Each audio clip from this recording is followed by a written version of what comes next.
بیٹھے ہیں، دعا کرتے ہیں کہ جس بھی شخص نے اس میں حصہ ملایا، محبت کی، دعائیں دی، کسی بھی صورت کے اندر اللہ کے گھر کو آباد کرنے کے لیے وہ کوشش میں رہا، اللہ اس کو برکت عطا فرمائے۔ اگر دیکھیں تو جب پہلا دن تھا تو گمان بھی نہیں تھا کہ یہ چار دیواری بن جائے گی، چھت ڈل جائے گی اور اتنا پیارا سما ہوگا، اللہ کا گھر تعمیر ہو جائے گا، ہم نماز پڑھیں گے۔ بہت دور تک یہ نظر نہیں آ رہا تھا کہ لاکھوں روپے کہاں سے لگیں گے۔ اب دیکھیں لگ بھی گئے ہیں، ہم بیٹھ بھی گئے ہیں،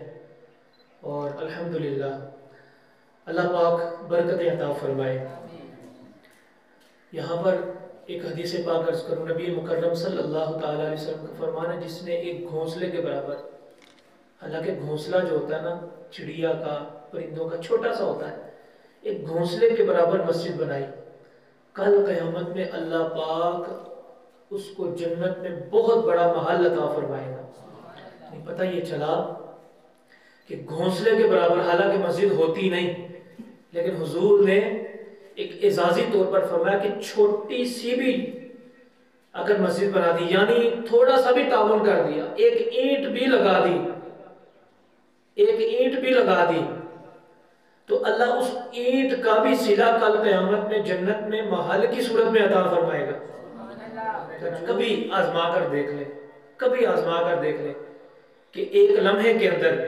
10 روپے میں نے دنیا کے لیے خرچ کیے ہیں، اسی لمحے میں نے 10 روپے اللہ کی راہ میں دیے ہیں، تو آپ کا دل، کیونکہ اللہ کے رسول کا فرمان ہے انسان کا جو دل ہے وہ سب سے بڑا مفتی ہے، یہ حضور کا فرمان ہے کہ دل جو ہے جس بات کی گواہی دینا کہ یہ چیز ٹھیک ہے، سمجھ لو اچھی بات ہوگی۔ ہمیشہ جب بندہ برائی کرنے لگتا ہے تو دل کے اندر تھوڑی کھٹک محسوس ہوتی ہے، تو اسی لمحے دیکھیں کہ میں نے 10 روپے دنیا کے لیے خرچ کیے ہیں اور 10 روپے میں نے دین کے راستے پر دیے ہیں، تو یقین کریں میں یہ صدق کے دل سے کہتا ہوں، دل یہی کہے گا جو 10 روپے دین کے لیے دیا نا اس میں سکون ہوگا، ایک اطمینان ہوگا۔ تو اسی اطمینان کو نور کہا جاتا ہے، دوسرے لفظوں میں اسی اطمینان کو اللہ کی رحمت کہا جاتا ہے، اسی اطمینان کو اللہ کا فضل کہا جاتا ہے، اسی اطمینان کو رب کی بخشش کہا جاتا ہے، اور اسی اطمینان کے ذریعے کل قیامت میں جنت میں محل بھی اللہ عطا فرمائے گا انشاءاللہ۔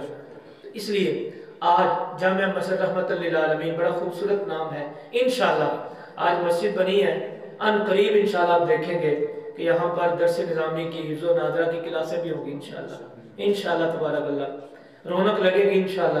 ایک بلکہ ہم نے مدرسہ تو شروع کر دیا ہے جامعہ مسجد چیمہ سبتال میں عارضی طور پر، جب یہاں پر انشاءاللہ مدرسے کے کمرے تعمیر ہو جائیں گے تو یہاں انشاءاللہ شفٹ ہو، اور انشاءاللہ پورے آب و تاب کے ساتھ انشاءاللہ تبارک اللہ یہاں پر آغاز کریں گے۔ آغاز ہو چکا ہے، مزید یہاں سے آغاز کریں گے انشاءاللہ، اور مجھے امید ہے یہاں سے آواز دعوانی پوری دنیا میں جائے گی انشاءاللہ، قرآن کی صورت میں، حدیث پاک کی صورت میں انشاءاللہ تبارک اللہ۔ اور آپ ہر لحاظ سے جس طرح بھی آپ تعاون کر سکتے ہیں نا تعاون کریں۔ بس آج میں نے خصوصی دعا کرنی ہے، باہر وضو خانے کی چھت ڈال جائے، اس کے اوپر مدرسے کے کمرے بننے ہیں، اللہ کرے کوئی ثواب پیدا ہو جائے۔ سب سے پہلا بھی کام یہ ہے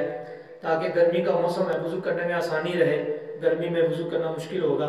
تو انشاءاللہ اگلا مرحلہ ہمارا یہ ہے، اس کے بعد مدرسے کے کمرے اوپر تعمیر ہوں گے انشاءاللہ۔ تو انشاءاللہ ان قریب تقریباً 2 ماہ کے بعد پاکستان کے مشہور علماء کرام انشاءاللہ جو بڑے بڑے جو نام ہیں آپ کی اس مسجد کی زینت بنے گے انشاءاللہ۔